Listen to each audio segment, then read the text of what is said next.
কাঁচকলার কোফতা কারি বানানোর জন্য কাঁচকলাগুলোকে হালকা করে ছাড়িয়ে নিয়ে সেদ্ধ করে ঠান্ডা করে চটকে নেব। বড় চামচের 1 চামচ জিরে ধনে গুঁড়ো, টেস্ট অনুযায়ী নুন, লঙ্কা বাটা, রসুন বাটা, আদা বাটা, 2 চামচ দেব বেসন বাইন্ডিংয়ের জন্য, একটু কাসুরি মেথি আর দিয়ে দেব সর্ষের তেল। দিয়ে ভালো করে মাখিয়ে নিয়ে একটু হলুদ গুঁড়ো দেব আর দিয়ে দেব পেঁয়াজ কুচি। দিয়ে আবারও কিছুক্ষণ মাখিয়ে নিয়ে ছোট ছোট বলের আকারে গড়ে নিলাম। এবারে সাদা তেল খুব ভালো করে গরম করে কোফতাগুলোকে লাল লাল করে ভেজে তুলে নিলাম। বাকি তেলের মধ্যে আমি জিরে, একটু মেথি, শুকনো লঙ্কা, তেজপাতা ফোড়নে দিয়ে দারচিনিও দিয়ে দেবো একটু।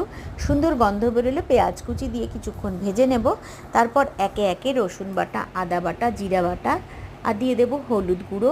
দিয়ে কিছুক্ষণ কষিয়ে 2 চামচ ফ্রেশ ক্রিম দিয়ে দিলাম।